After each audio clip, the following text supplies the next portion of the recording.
Lanjut ke materi pembahasan berikutnya, yaitu komponen prioritas kesehatan reproduksi.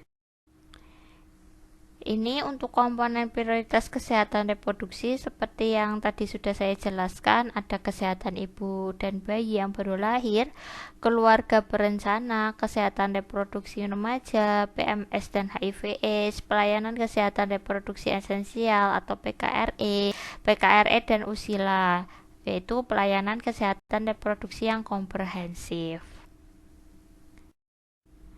Oke, jadi selama ini kesehatan reproduksi itu merupakan isu yang penting di dunia, khususnya juga Indonesia ya, termasuk Indonesia. Mengapa kesehatan reproduksi menjadi isu penting nih? Karena itu berkaitan dengan hak reproduksi dari setiap keluarga.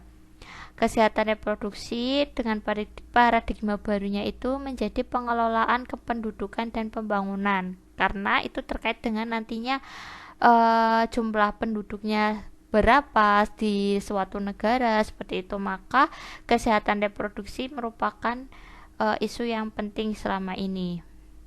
Kalau dahulu itu kesehatan reproduksi itu hanya terfokus pada penurunan fertilitas, namun baru-baru ini kesehatan reproduksi itu berfokus pada pendekatan kesehatan reproduksi, dalam hal ini pelayanannya dan hak untuk bereproduksi seperti itu. Lalu akhirnya dunia internasional itu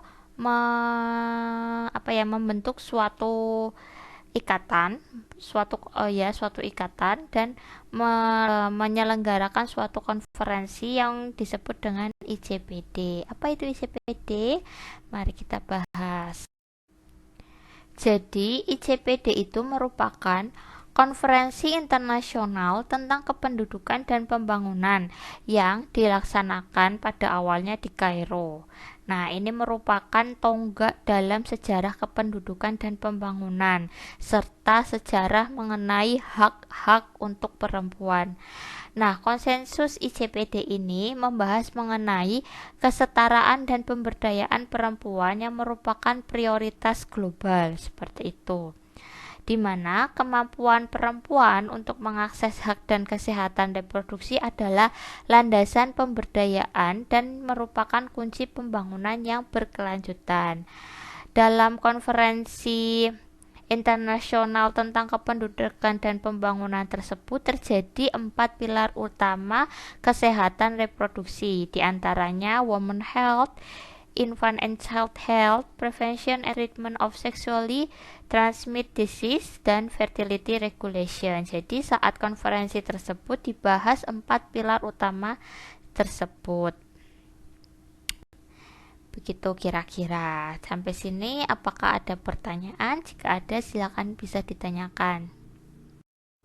Jadi konferensi ICPD ini berfokus pada perilaku seksual yang dapat mempengaruhi kesehatan reproduksi.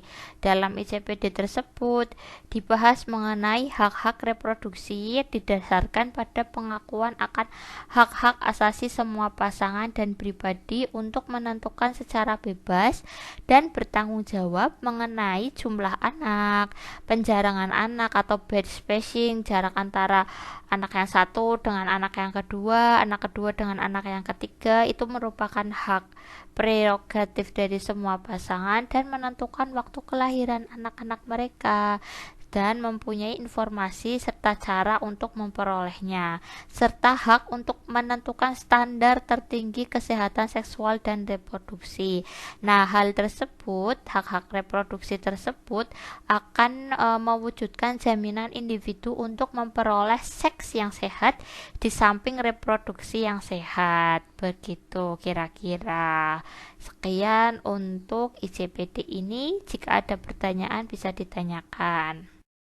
Oke, untuk pertemuan kali ini sampai di sini kira-kira. Terima kasih atas perhatiannya sudah mendengarkan podcast saya mengenai kesehatan reproduksi dan kependudukan. Semoga materi yang saya berikan bisa bermanfaat bagi adik-adik sekalian. Dan terima kasih. Wassalamualaikum warahmatullahi wabarakatuh.